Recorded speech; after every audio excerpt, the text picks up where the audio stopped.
Então, eu estou falando de uma necessidade que nós temos de pensar essas populações tradicionais para além dessa separação radical, rural e urbana. Então, elas estão muito mediadas por um mundo do urbano, mas elas também estão muito mediadas por um mundo do rural. E aí a grande orientação nossa vem lá do Antônio Cândido, um parceiro do Rio Bonito, numa tese que foi feita desde o ano de 1946 e defendida em 1954, uma das teses mais bonitas que mostram o que é essa reprodução camponesa, inicialmente, mas é claro que ali o Antônio Cândido está falando de uma população caipira, uma das formas da reprodução camponesa, e nós estamos vendo aqui uma diversidade de populações camponesas no estado de São Paulo. É claro que Perequê é uma situação um pouco à parte, né? De qualquer maneira, estão muito mais ligados por urbano. Mas essas outras populações, elas são eminentemente camponesas. Eu me lembro exatamente de um debate bonito do Carlos Brandão, em que ele vai falar do caipira em São Paulo, em que ele afirma de maneira muito contundente que o caiçara nada mais é do que um camponês na margem do oceano. Então, ele está ali exatamente no litoral. É um caipira do litoral. Então, isso é muito contundente para mostrar para nós essa relação entre esses povos dos quais eu estou falando para vocês e o conceito de camponês. É claro que população tradicional não é só esse grupo que falei para vocês. Tem um outro do qual não vou tratar aqui, que aí, quem sabe, os antropólogos sejam muito mais experientes para discuti-los, que são as sociedades indígenas. As sociedades indígenas são aquelas que fundamentaram exatamente o começo dos debates das populações tradicionais, que eram exatamente essas que viviam numa alteridade muito mais profunda em relação à sociedade ocidental. É exatamente por isso que elas se colocaram como populações tradicionais, de onde surgem os estudos dessas populações mais distantes culturalmente da sociedade ocidental, de uma sociedade urbana industrial. Por mais que não seja a mesma coisa isso.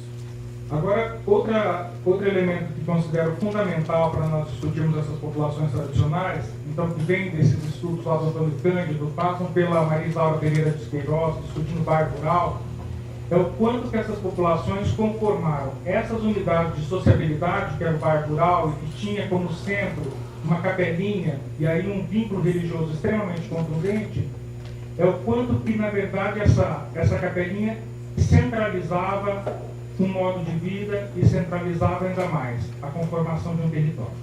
São territórios construídos e experienciados por essas populações que foram forjados em muitas gerações.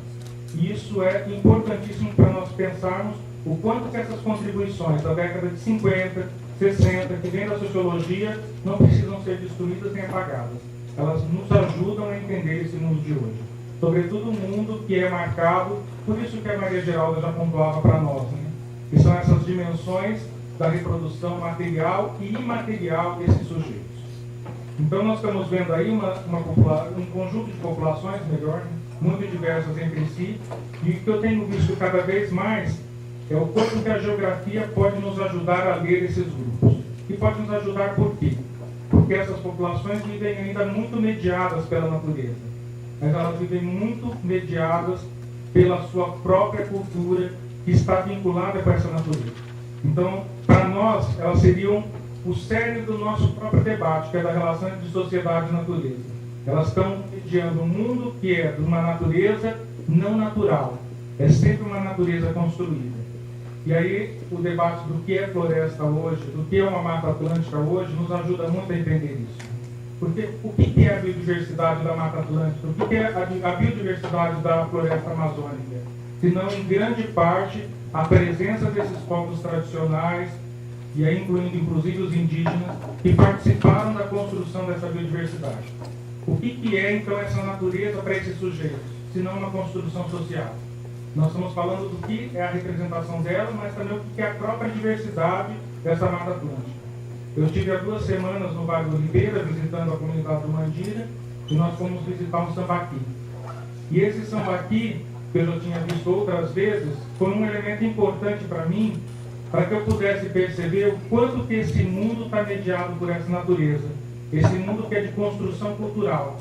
O que é esse caiçara, se não uma forte influência dos indígenas, das sociedades indígenas, na composição das suas tradições e das suas marcas, da sua simbologia, das suas representações. não é só na sua face, não é só no seu jeito de ser, mas é, sobretudo, no seu jeito de se reproduzir socialmente, de modo material e imaterial. E aí nós temos um elemento importante, que é o quanto que para eles essa vinculação com o mar é fundamental. E aí o Sambaqui mostrando essa relação com os indígenas que se valiam do mar para poder adquirir alimentos fundamentais para a sua reprodução biológica. Mas, por outro lado, esses indígenas também ensinaram a esses caiçaras o sistema do cultivo, o sistema do rodízio de terras, e aí com a queimada da mata. Só que era uma queimada diferente dessa que nós realizamos na agricultura convencional. Eram frações de pequenas extensões de área para cultivo, e aí se valiam de algo muito diferente do que até mesmo os próprios caiçaras aprenderam.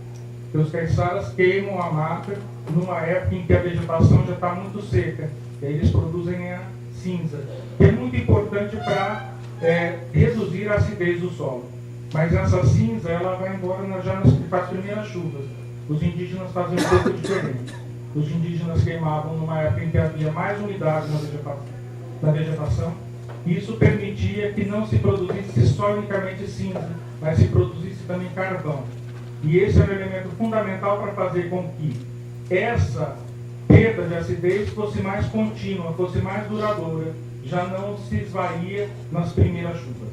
Então nós temos aí um mundo de incorporação de marcas de reprodução material, que é da agricultura, mas é também da pesca.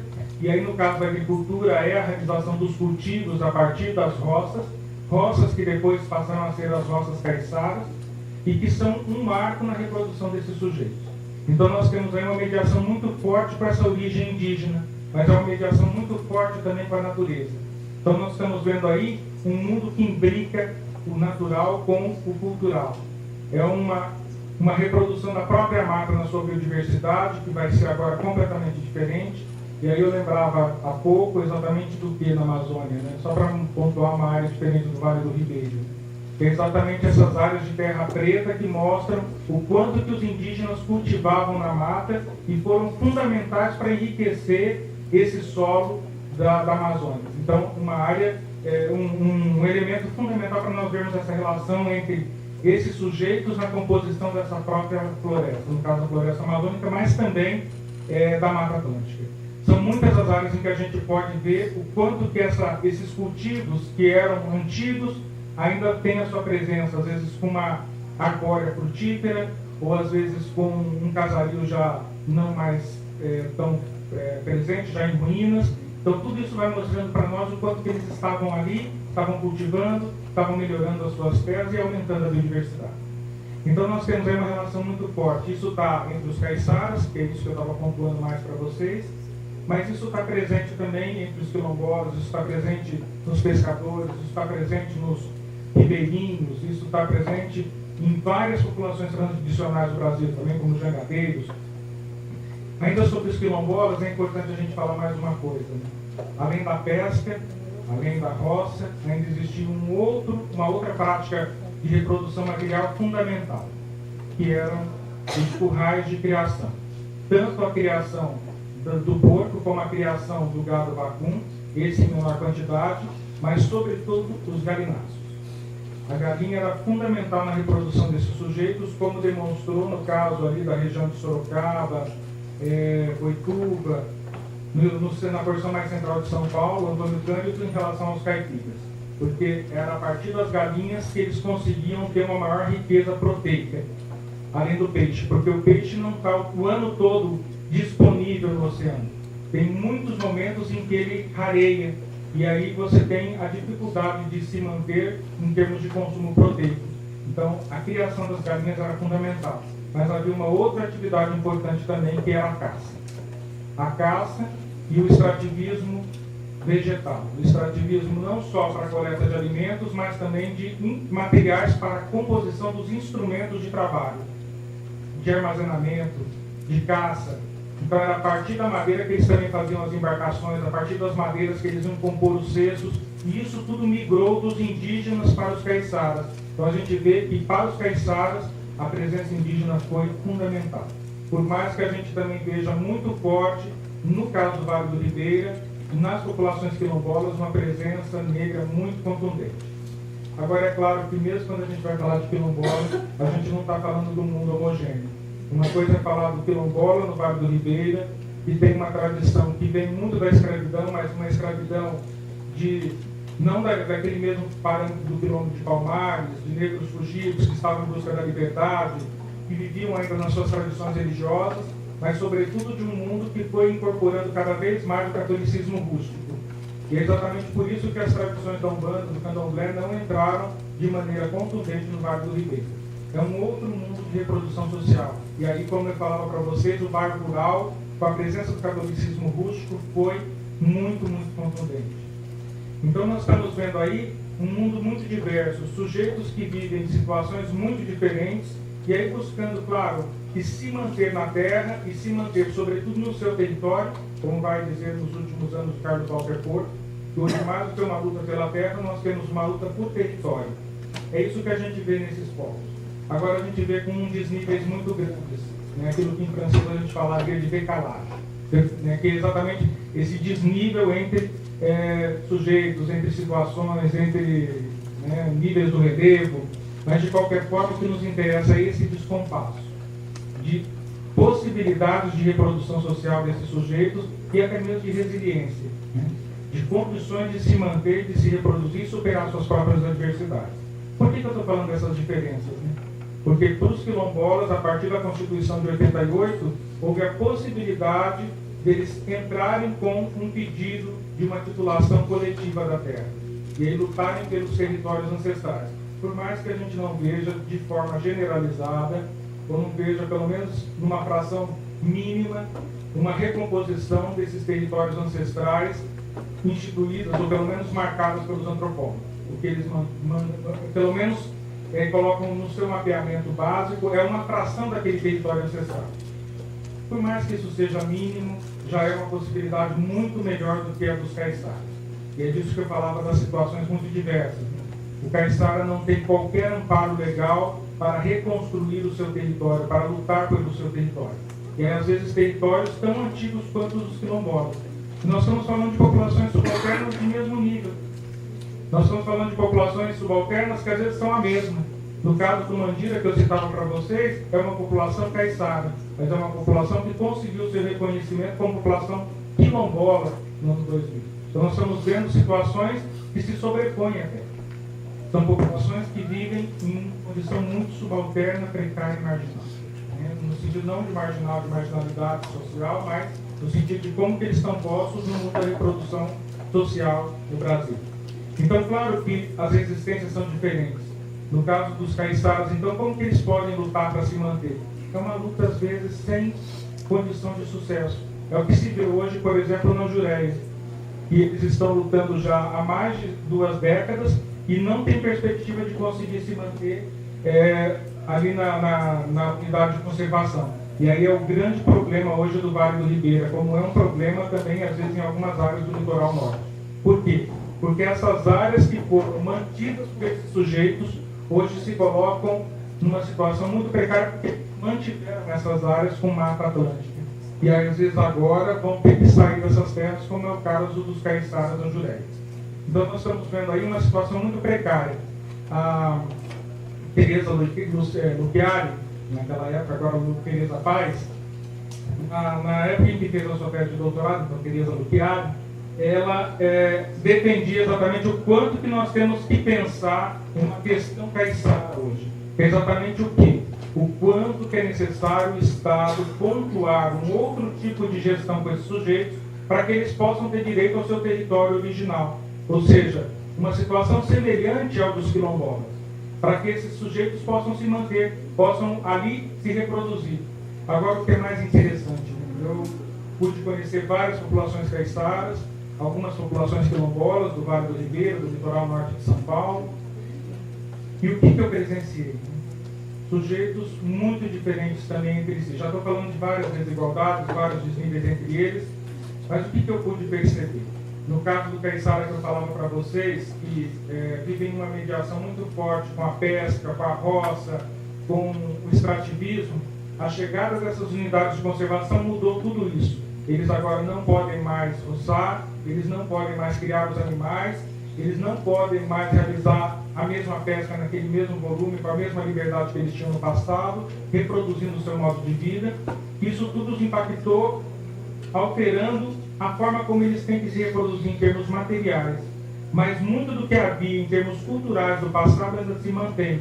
E é isso que conduz para uma leitura muito mais simbólica desses sujeitos, ainda hoje como caiçaras. Uma das comunidades que visitei foi a da Prainha Branca, na Ilha do Guarujá, lá no município do Guarujá, na ilha... no Guarujá, no município do Guarujá. Então, a Prainha Branca, o que nos interessa é que eles, de 42 famílias, só 2, quando fizemos a nossa última visita, ainda realizavam a pesca. E aí é que eu sempre me pergunto, e pergunto junto com os meus alunos, né? Até que ponto nós podemos falar hoje dos caiçaras, que são esses pescadores do norte do estado do Paraná, do litoral de São Paulo e do sul do Rio de Janeiro? Como que podemos defini-los como caiçaras se eles já não realizam a pesca? E é isso que no nosso imaginário está tão forte para identificá-los. Porque no parâmetro simbólico, eles se identificam como caiçaras. Eles se colocam como eminentemente ligados com o mar. Então não é algo que desapareceu desses sujeitos. E é isso que a gente vê como um elemento importante de resistência. Uma resistência ao modo de vida passado, uma resistência a essa ligação com a natureza, uma relação simbólica que é de vínculo com o mar. Não é com esse mundo urbano só, por mais que o mundo urbano esteja o tempo todo presente. São as crianças indo para a escola, em Bertioga, em Guarujá, os homens trabalhando, as mulheres trabalhando em Bertioga, em Guarujá, Los Santos. É um mundo que está o tempo todo impactado pela televisão, pelo celular, pela internet, mas mesmo assim eles se mantêm se identificando como caiçaras. Mesmo as crianças, mesmo os jovens. Por mais que eles tenham muita dificuldade de se reproduzir. No caso da Prainha Branca, não vou conseguir falar de todas as comunidades, porque o meu tempo já está quase no fim, mas o que nos interessa é que mesmo na comunidade da Prainha Branca, a grande dificuldade que se coloca é o quanto que esse modo de vida se alterou, porque lá se constituiu uma unidade de conservação de cunho municipal, com muitas restrições. Eles não podem mais cultivar, não podem mais criar os animais. E aí o que nós temos ainda de importante? A chegada de um turismo avassalador que chega da Grande São Paulo. Não só do município de São Paulo, mas de toda a região metropolitana, porque a Prainha Branca está algo em torno de 150 quilômetros da capital. Então é uma área de fácil acesso, chega por Bertioga, então isso os impacta de maneira muito contundente. Eu falava de 42 famílias que nas épocas de maior frequência de turistas chega a receber 5 mil pessoas. Então vocês estão vendo aí um mundo completamente diferente daquele em que eles viviam, daquele pelo menos que eles vivem sem essa presença do turismo. E o grande problema é que o turismo que lá se realizou é um turismo individual. E eles estão tendo dificuldades para ter uma liderança que conduza para um turismo comunitário. E quem sabe aí fosse um pouco menos agressivo em relação a essa mudança cultural em que eles vivem. Por mais que eles, como já falei para vocês, se identifiquem como caiçaras. Eu queria mostrar para vocês então algumas imagens. Nós temos aqui então...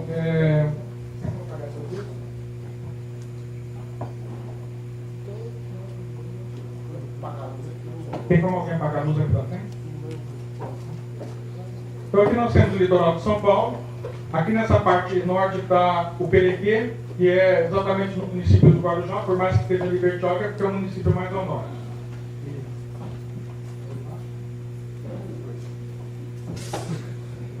Então aqui está o Perequê, é uma comunidade de pescadores. Essa comunidade de pescadores vive uma situação muito precária. Eu vou mostrar uma das imagens para vocês vão ver que eu não estou aumentando nada. Eles vivem em condições habitacionais extremamente ruins, que é exatamente morar em casas de palafita. E aqui é a outra comunidade que eu vou falar para vocês, que é São Paulo Bagre, que está em Cananéia, no extremo sul do estado de São Paulo. Então aqui são as casas deles de palafitas, né, sobre o Rio do Peixe. Estão bem na borda da periferia do Guarujá, e nós estamos falando de um município extremamente rico, um centro de atividade turística no Brasil, mas essa população vive em condições muito precárias. Perderam as suas áreas de habitação e de moradia que eram junto ao mar, que aí, por conta da aceleração desse mercado imobiliário, eles acabaram vendendo as suas terras, e foram morar 100, 150 metros da faixa litorânea. E aí, às vezes, um pouco mais. E aí, nas condições mais precárias que eram possíveis. Aqui nós estamos falando de Posse, é uma outra comunidade quilombola que nós visitamos. Passaram do mundo que era da colicultura, que era de uma certa autonomia alimentar, e foram introduzidos, após o asfaltamento da BR-116, no mundo que é exatamente o da produção da banana. E aí o Vale do Ribeira, vocês sabem que é um dos centros mais importantes de produção da banana no Brasil, se não mais importante. E aí, claro que a condição deles não é das melhores. Eles têm que produzir em pequenas áreas e vender para os atravessadores.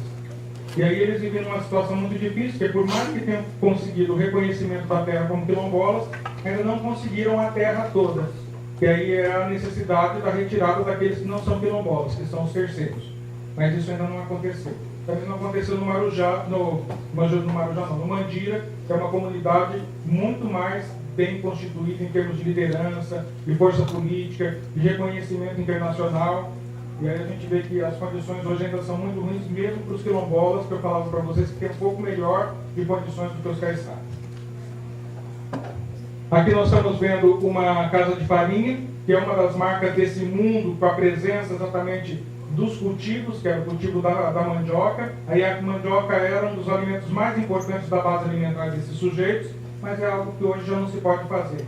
Nem em São Paulo Bagre, nem no Mandira, nem se pode fazer também em Poça. Em Poça até poderia, porque está tudo desmatado, mas não pode se fazer em Peropava, não pode se fazer em São Paulo, na Prainha Branca. Então nós estamos vendo aí situações muito ruins por conta da chegada exatamente dessa legislação ambiental, dessa transformação da natureza em um patrimônio. Isso já vem lá de Yellowstone, ou seja, nós estamos falando de um mundo que criou um patrimônio natural no Brasil a partir das unidades de conservação desde a década de 50 no estado de São Paulo, e acabou criminalizando esses sujeitos como se eles fossem os que desmatam, os que agridem, os que destroem. Tanto que é exatamente o contrário. Se ainda existe uma Mata Atlântica em São Paulo, uma forte fração no litoral e também no Vale do Ribeira, é por conta desses focos. Aqui nós estamos vendo um tanque para armazenar camarão, que é lá em São Paulo Bagre, e aí mostra esse vínculo ainda com a pesca, mas muito incipiente. Numa comunidade que vive dilemas enormes, falta de liderança, a falta de consciência dessa origem até quilombola para lutar pelo reconhecimento e pela busca da terra original. E aí uma terra que é também bem distinta, porque eles não tinham a terra original, eles viviam ali como poceiros, mas eles também podem requisitar essa terra, mas não conseguiram constituir força para isso. Até porque a força para lutar como quilombola, vocês já sabem muito bem, é superar o preconceito social de se identificar como de origem afro. Né? Então, esse é o primeiro dilema, você se reconhecer. É isso que se vê muito fortemente lá em São Paulo Bagre. Aqui é uma rede de gerival, que é para a pesca do camarão, que é muito importante também ali em São Paulo Bagre, mas para os caiçaras em geral. Aqui nós temos a comunidade do Mandira. Depois até posso falar um pouquinho mais, mas a comunidade do Mandira é muito interessante, porque eles conseguiram o reconhecimento do quilombo. Eles conseguiram o reconhecimento do quilombo e conseguiram depois a área de mangue como reserva extrativista do Mandira. Então isso também foi muito interessante, mas para mostrar para nós as dificuldades de gestão desses quilombos. Né? Quem que participa da reserva extrativista? São todas as famílias? Não são. Quem que participa da comercialização da ostra a partir da cooperativa? Não são todos os quilombolas, não são todos que participam da reserva extrativista. Mas eles melhoraram muito de vida com a conformação da cooperostra, eles melhoraram muito com a composição das áreas de engorda da ostra. Aí não é uma área para cultivo, como acontece lá em Santa Catarina, mas é de engorda, eles retiram a ostra do mangue, colocam em áreas para engorda e depois comercializam. Aqui nós temos um viveiro de ostra, que é para engorda. Aqui é um pescador lá em Pedrinhas, que é na Ilha Comprida. E ele foi um dos interlocutores que nos disseram exatamente quanto que ser pescador ainda é importante. Para mostrar para vocês como que isso está vivo. Aqui é uma área de capoeira, que era uma antiga roça caiçara. Não dá para perceber quase nada mais desse mundo. Mas dá para ver o quê? O desmatamento da área. Uma área alagada, uma área que tinha aí elementos importantes desse passado de cultivos. E aqui as crianças Essas crianças que vivem um mundo que é de uma educação formal na cidade, não é de reconhecimento da sua cultura, não é de valorização das suas simbologias, das suas representações, e que vivem num mundo completamente diferente daquele que nos escreveu José Vicente Tavares dos Santos sobre reprodução camponesa, em que a criança ia aprendendo esse mundo de sociabilidade, de cultivos, de criações, a partir da socialização. Não. Eles agora, por conta exatamente do Instituto da Criança e do Adolescente, do Estatuto da Criança e do Adolescente, não podem mais executar essas tarefas. Então eles não aprendem mais esse mundo. O Estatuto trouxe muitos benefícios, mas trouxe esse empecilho para a reprodução camponesa. E aí o caminho deles é ir para a cidade. E é isso que está muito presente entre os jovens em geral, mas alguns resistem. Esse que é um dos moradores lá de Pedrinhas, por mais que não seja filho de pescador, nem de caiçara, ele reconhece a importância da pesca e como um elemento importante da sua própria vida. E aqui, para terminar, é exatamente falar um pouco de o quanto que há uma tradição musical importante que tenta se manter lá no Vale do Ribeira, entre os caiçaras, que é o fandango. E aí nós temos o seu Paulinho, no Agro Solar, que construiu um museu com alguns materiais da sua família e tem ali alguns instrumentos importantes e é um dos tocadores de fandango lá do Vale do Ribeira. Muito obrigado.